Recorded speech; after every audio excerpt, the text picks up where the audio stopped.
Do you think of radical non-duality? Tony Parsons and Jim Newman. I didn't know these people, but I've looked them up since. And the message that says there is no self.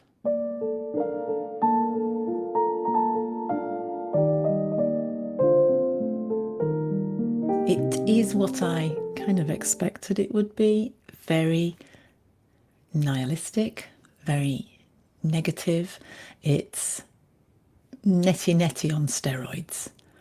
And if you don't know what netty is, it's this idea that you can't describe God. You can't say anything about God, because immediately that we try to explain God, we're making God an object. We're in subject-object relationship to God. And God always eludes definition. So we can only say it's not this, it's not that, when we're pointing to an experience or an object or whatever. So that's the netty, the nothing. And netty is this way of negating. It's the apophatic mysticism. And at one level, I think it's absolutely true. I think that at the absolute, we can't know God. This is what the Bible talks about when it says no one can see God and live. You wouldn't want to live, actually, if you listen to the radical non-dualists. There's nothing to live for. There's no reason, no purpose, nothing. We're not even real. We're not even here. There are no people. It's all emptiness. But I'm just going to read to you. I made some notes. I listened to Tom Parsons. Is it Tom Parsons? I forget who it is. Let's have Tony Parsons and Jim Newman. And this was actually Jim Newman. I listened to the opening. This was what he said. It was the most recent one. It was about July time, so July 2024. So, well, this is where he's at, because I think when they're older, people sometimes evolve in their thinking and what they say. But he said, this meeting is about liberation and freedom. Now, liberation isn't a thing. It isn't something that can be known. It is already. This is liberation. Right, so immediately you're into it isn't a thing, it isn't something that can be known or experienced. So there is a distrusting of experience in this form of non-duality. And then there's this idea that nobody is here to make a choice. So any choice that we make is... well, it's an illusion. We're not making a choice because there isn't a person here. And there was a lady that rang in, people were asking questions. And he was shutting them down straight away when they were saying, I had this experience, or I took some, some acid tablets and it gave me this trip, or LSD or whatever. And it's just, there is no I, there is no person. Okay, so you kind of, everything's negated, you're silenced, you can't speak about anything, there's nothing to say, there isn't a person there to speak.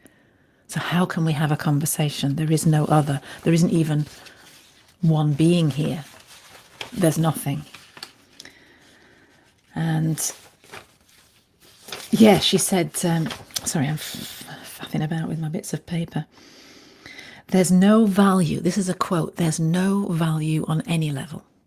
So it's not that there isn't just a value to life. There's no value on any level to anything, because there isn't anything.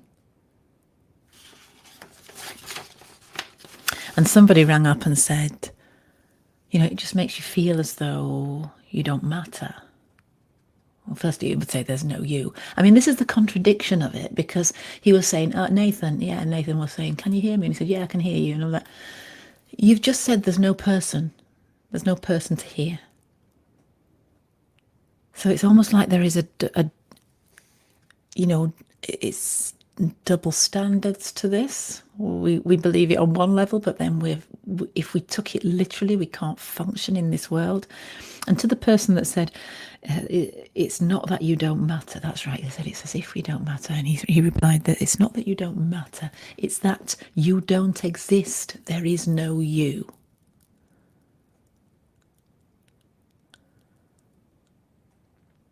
And the people on the, that were ringing in on the phone, they were just on the Zoom.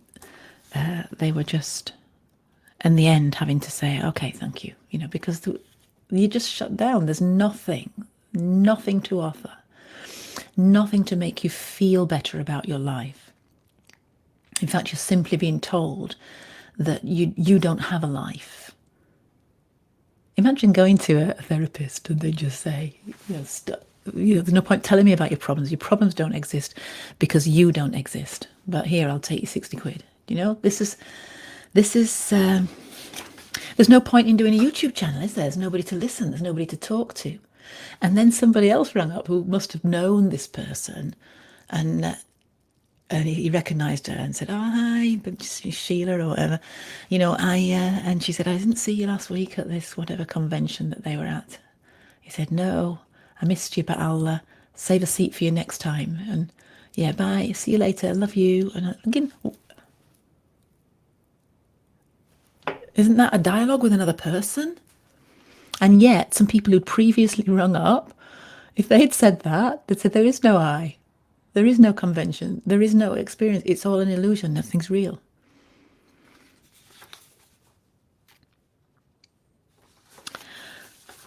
Now, I understand where this might come from, because I was thinking of Meister Eckhart, who talks about the Trinity.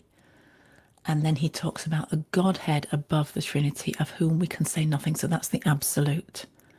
You get this in Kabbalah too, this idea of the pleroma. So there is the created world, universe, and there is the creator of the universe. But above and beyond that, there is this open emptiness that's being, that's source. And we can't say anything about that.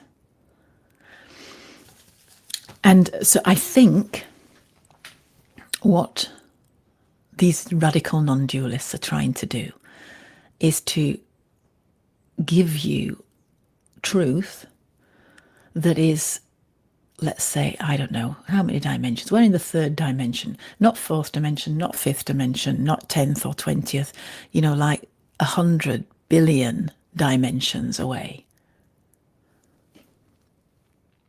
And they're trying to bring that truth into 3D, and it just doesn't compute, it doesn't relate. And it just leaves you with, your life is meaningless and empty, and in fact you haven't even got a life, you're not really here. What does that do to your mental health? Well, there isn't mental health because there isn't a mind. Well, I might as well just not be here then. You see how that could take you into psychosis and breakdown and depression and thoughts about just not bothering to be here or show up for your life. How does that work in relationships?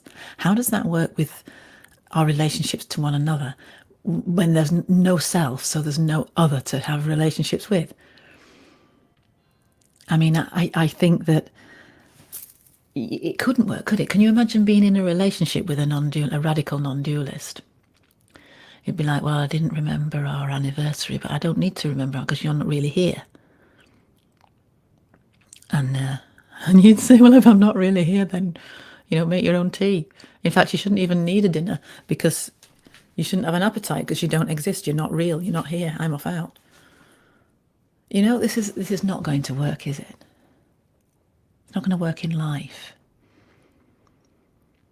And so it's the complete antithesis, I think, to Christianity, which is all about embodiment and all about being here and showing up for your life. And at the centre of Christianity is, I never thought I'd be a Christian apologist, but I mean, I wouldn't even call myself a Christian, a non-dual Christian. I wouldn't even be on the scale of non-duality for these people. But then I wouldn't be here, but then none of us would be here. We couldn't, why bother being on YouTube at all, talking about what your philosophy is? But at the heart of Christianity, you've got free will, you've got choice, and the importance and the centrality of choice and how you're using your choices. So if you're saying there is no choice, you're taking away what is essentially human experience. This planet is the only planet of choice. we are told.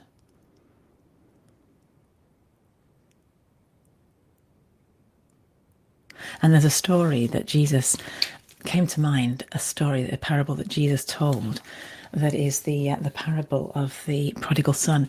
And this relates so well. A story, yes, within a story.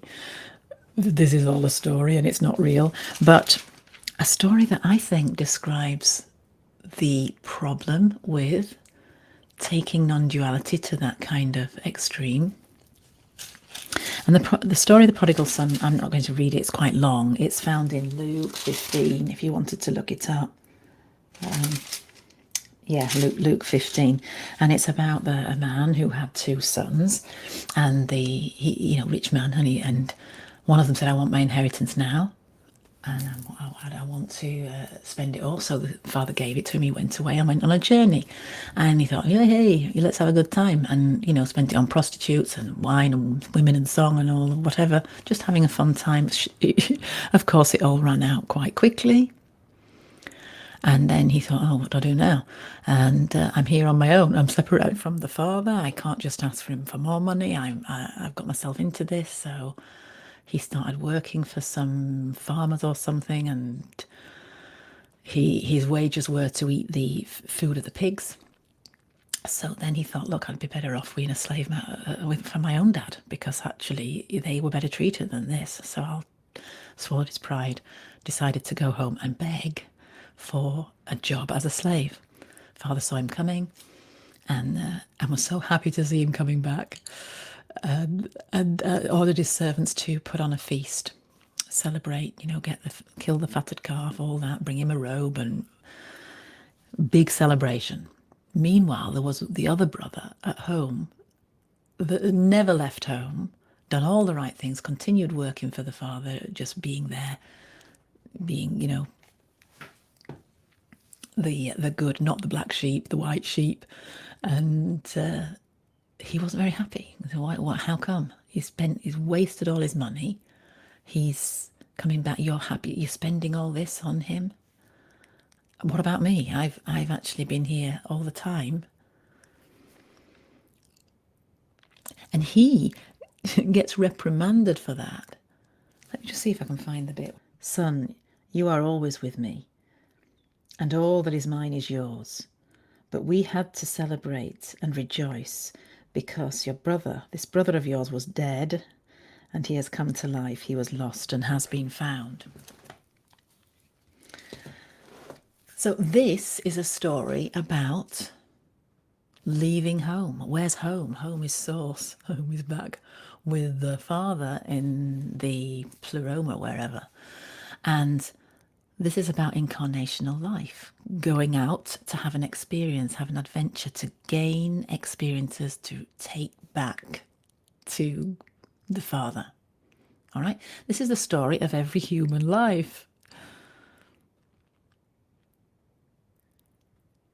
I remember hearing people say that, to be alive on this planet, there are so many souls that don't get the chance of incarnation, and they're all competing. I want the job. Like when you go for a job application and there are like 400 people and there's only one post, and you get through to the shortlist, and then you're the one that got chosen.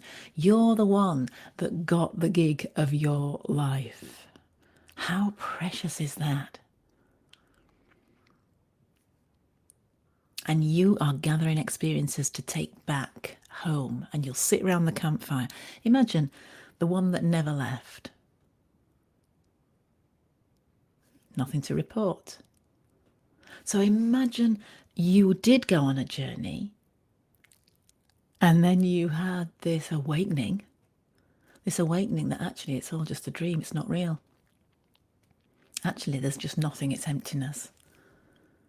So there's no point, really. There's no point thinking about others, because there is no other. There's no point investing in relationships, working hard, doing everything. All is pointless. So I might as well just not try very hard and do nothing, and hope that it'll all be over soon. And you get back, and you're all sitting around the feasting table or the campfire or whatever, and then it's who's got some stories then to report back.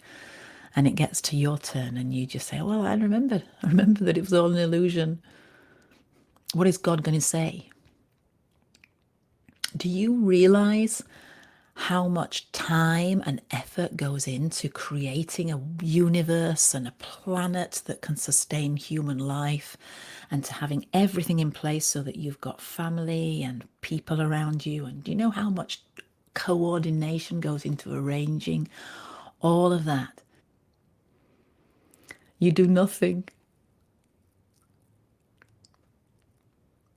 You ungrateful little shit.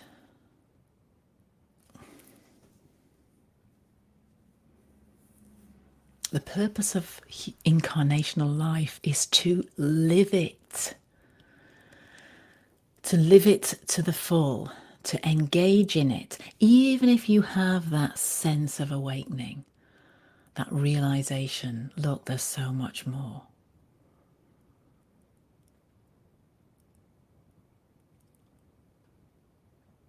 That realization and awakening should make you embrace life, the opportunity of incarnation, even more fully, rather than disengage from it, dissociate from it. If your philosophy doesn't do that for you, give you a sense of meaning and purpose, of living life to the full, because it really matters. It really matters, the choices you make and the impact you have on others, so that you have something valuable to take back home.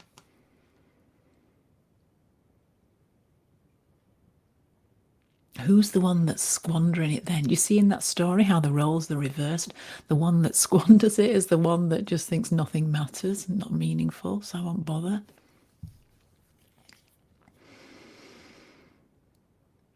Jesus said they're known by their fruits. So if the fruits of the philosophy that you follow in life is empty and nihilistic and sucks the joy out of life, just robs it of any meaning, depletes it completely, then choose another philosophy. Choose something else. You're better off being an existential atheist who just says, well, this is all there is, so I'm going to enjoy it, like the guy in the, Wine, Women and Song. Enjoy your life.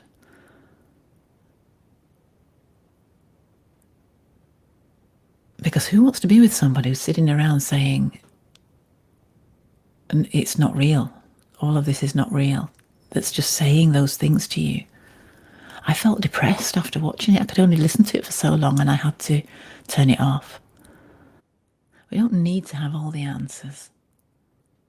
That's why it's faith.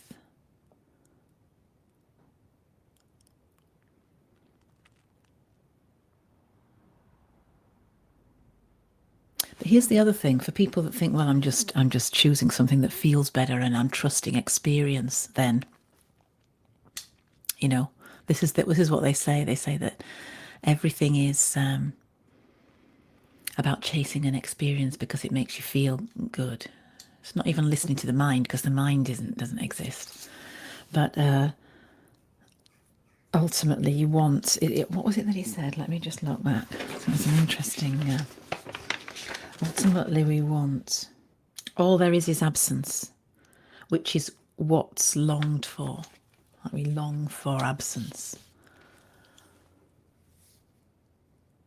But there's no talking about love. There's no value in love.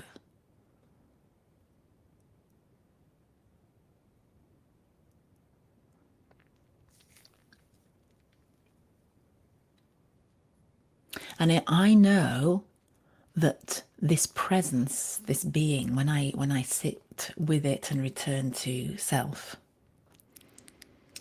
return to presence, return to awareness, whatever word you want to use, it's a loving, this nature, this essential nature is inherently loving. It feels intimate. And that leaves me feeling joyful and feeling a deeper sense of peace and connection. So my feeling, my energetic vibration, if you like, is higher, lighter as a result of that.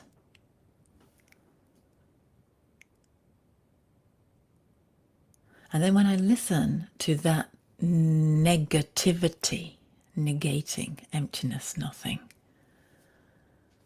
it's depressing, takes me lower, leaves me feeling low. Now, I suppose a non-dualist would say, well, you don't rely on feeling. But that's what makes us human beings, isn't it? You see, this stuff is very cerebral. As I was hearing, it was very cerebral. It ties you up in knots. And it's inconsistent. You know, there is a hypocrisy to it when you will not allow someone to use the word I. And someone else was ringing in and trying to say this. Instead of saying I, they thought, okay, well, I know I'll get told off if I say I. So I said, this is having an experience of this, talking about one person as this. I mean, this is problematic, isn't it? This is dehumanizing. Be a human being. Be fully human. I'm glad that Christianity has a human being at the centre of it, and that it's trying to teach us and show us how to be most fully human in the best way possible. Not to be just trying to escape the human experience by avoidance, by self-denigration, or by denial that it's even here, that you're even having an experience. Live it, live your life to the full. Be thankful for it. Love your life. Love others as though they are yourself. Why did Jesus say that? If there were no others and if there were no self, love others as you love yourself. He's trying to take us in the direction of non-duality.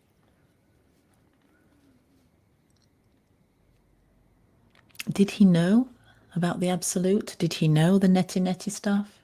I don't know. I don't know if Jesus of Nazareth knew about that. But I know that Christ does. Christ was with the Father in the beginning, before creation, so he knows about the absolute. But maybe it's a case of you don't need to know that yet. That's not going to be good for you yet. Why try to aim too high? You know the story of, is it Pegasus that tries to fly too close to the sun? I know that story from the Rainbow Rising album. I'm showing my age now. Stargazer? Is it Stargazer? Ronnie James Dio singing it, look it up. And it just tells a story of like the Tower of Babel type of story, trying to reach higher and higher in your knowledge because you want to be God. And it doesn't end well. Pride comes before a fall. Anyway, I don't know if I've answered your question. Who was it? Marja? I think it's Marja who asked that question. I don't know if I'm saying your name right. But yeah, I think take what helps, take what brings you joy and helps you to live your life with more meaning and purpose, improves your quality of life. And if it doesn't, then just leave it alone. That's my advice anyway. Keep your questions coming. Take care. Bye for now. God bless.